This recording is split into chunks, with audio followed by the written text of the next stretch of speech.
Hi everyone and welcome to another video. This one is about creating and teaching in a print-rich environment, and we still are following the Madeline Hunter lesson cycle. So in this video, we are going to address and talk about print-rich rooms. We are going to discuss what makes up a print-rich room. I'm going to give you some examples. We're going to have a couple of collaborative activities, and you're going to be able to create your own print-rich room items, whether it's a bulletin board or labeling your classroom or even an anchor chart. And we're going to talk about how exposure to all the items that make your classroom print rich, how it gives your students exposure to literacy, creativity, and engagement. So let's first start with an anticipatory set. Let's take a look at these two pictures here. One is a print rich room, the other, not so much. And think about any rooms or classrooms that you've been in. Where do you see opportunities for children to interact with print? The reason for this question is because it helps us to think about prior knowledge, and it also helps us to think about how we're visually going to demonstrate contrast. In this session, we're going to connect it explicitly to creativity, literacy, and early childhood education. This question guides us to both think about the instructional design and the environmental planning for our classroom.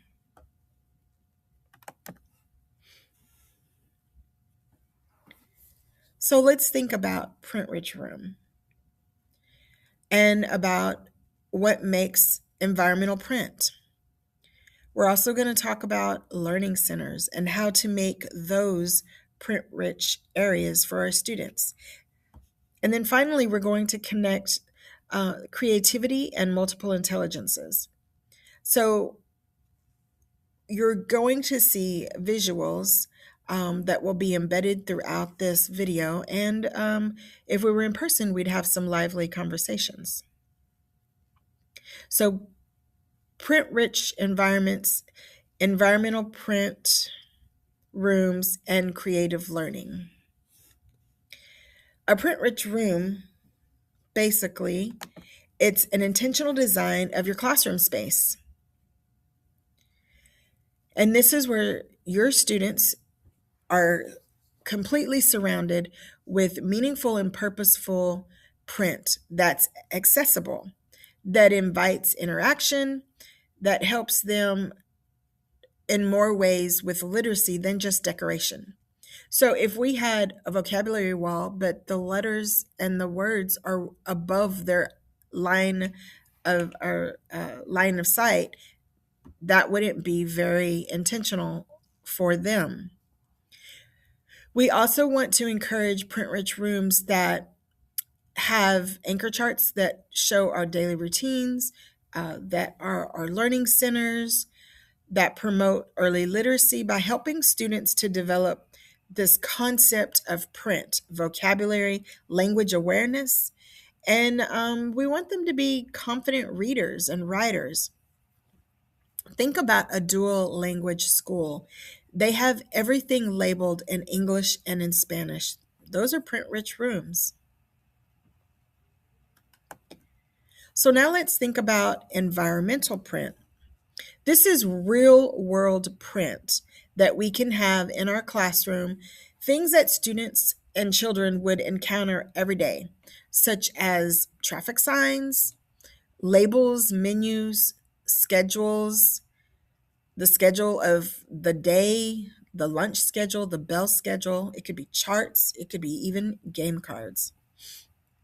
Environmental print is powerful because it becomes familiar to our students and it makes it meaningful for them. And they're able to recognize things that they see in the real world as things in the classroom and vice versa.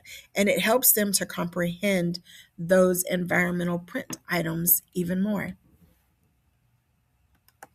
So next, let's look at print-rich learning centers. If you were to have an art area, make sure that you have everything labeled well. If you have a role play or dramatic play area and you have hats or smocks, or if you have a kitchen or anything of that nature, make sure you have everything labeled. One, they'll begin to associate the name with the item. And much like environmental print, um, it helps them to be creative as well. And it's just functional literacy. You could even create something like to have some movement centers like a letter yoga, sight word hopscotch, and make sure that these movement stations are labeled just like you would your art station. This makes literacy active and engaging. And let's not forget science, where you could have charts and tools and data that could also be labeled. And all of this would help our students to explore. So now let's look at creative multiple intelligences. How can we incorporate creativity and multiple intelligences? Well, we know that multiple intelligences is different ways that students learn. So if we had visual learners, they would benefit from labels and charts, vocabulary walls. If you have kinesthetic learners, they'd engage through movement, like the letter yoga or sight words. And these are great also for brain breaks. If you have linguistic learners, they gain confidence through repeated exposure and meaningful use of language. So interactive word walls would be great for this. But let's not forget music. It would be great to have a little music corner with some small instruments like chimes or bells or the triangle or boomsticks, anything that could help students play and explore. And we want to make sure that we're teaching the whole child. Now, these are ideas for early childhood students, but you could take the same concepts and just kick it up a notch for secondary students. Because at the end of the day, we want to promote creativity and literacy growth. So throughout this lesson and throughout this video, you will see that there are visual examples of ways that you can help create a print-rich environment, that it is meaningful and intentional for your students, that it will help them stay engaged, creative, and help develop their literacy skills.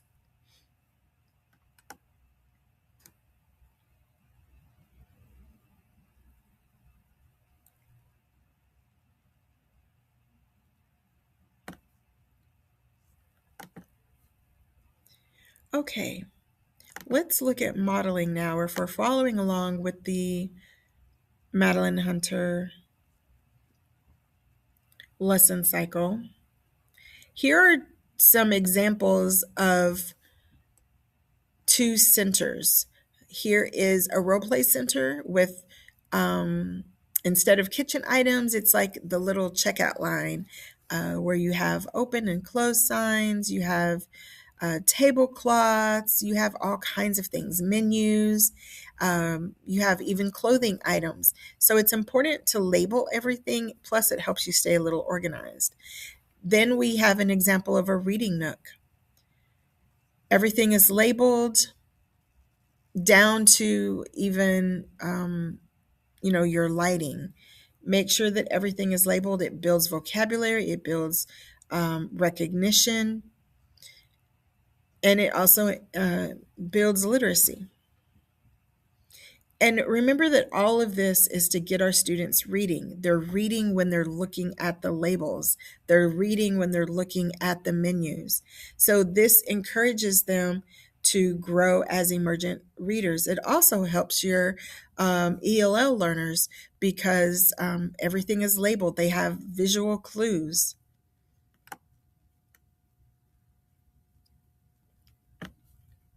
Now, let's take a little moment and let's think about what we've talked about so far.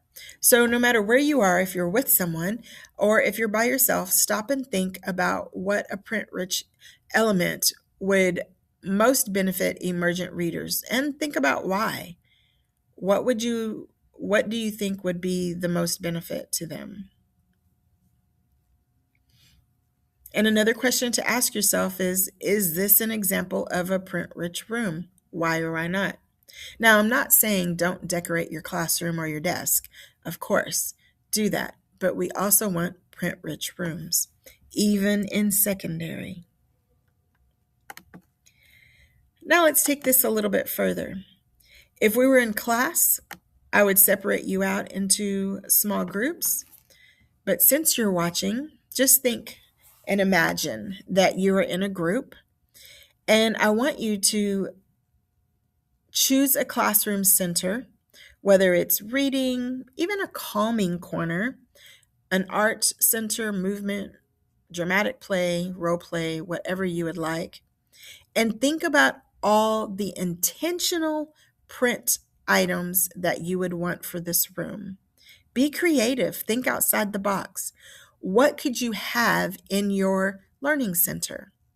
Or even if it's a calm down corner, how could you label the calm down corner?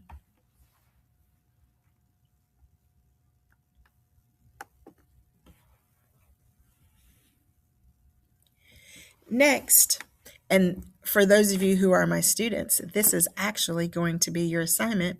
I want you to create a print rich classroom. You can do your entire classroom or a section of your classroom, the floor plan of it, but I want you to create a print rich environment. And I want you to include at least one learning center, whether it's literacy, movement, dress up, whatever it is. So think about all the ways that you could label your classroom, what type of anchor charts you could use. How could you make your classroom a print rich room?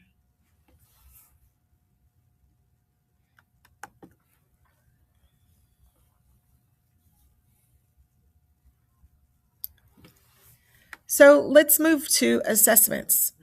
What part of an assessment could be a print rich item? You could have rubrics up in your classroom. You could have behavioral rubrics as well, procedural rubrics.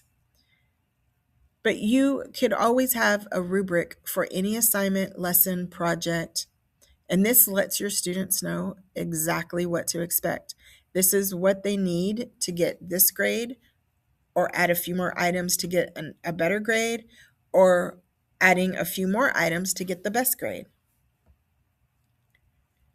So rubrics align with engagement, creativity, and instructional design expectations.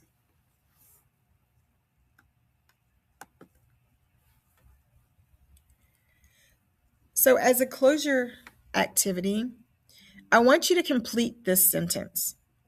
A print-rich environment supports creativity because,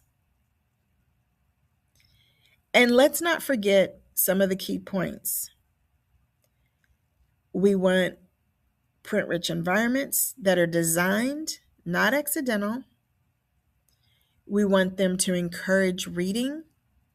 We want environmental signs and labels, things that they will see in the real world, and we want to reinforce them in the classroom. And we also want print-rich elements for our ELL learners as well. So think about that statement and think about what you can do to create a print-rich environment. Thank you so much for watching.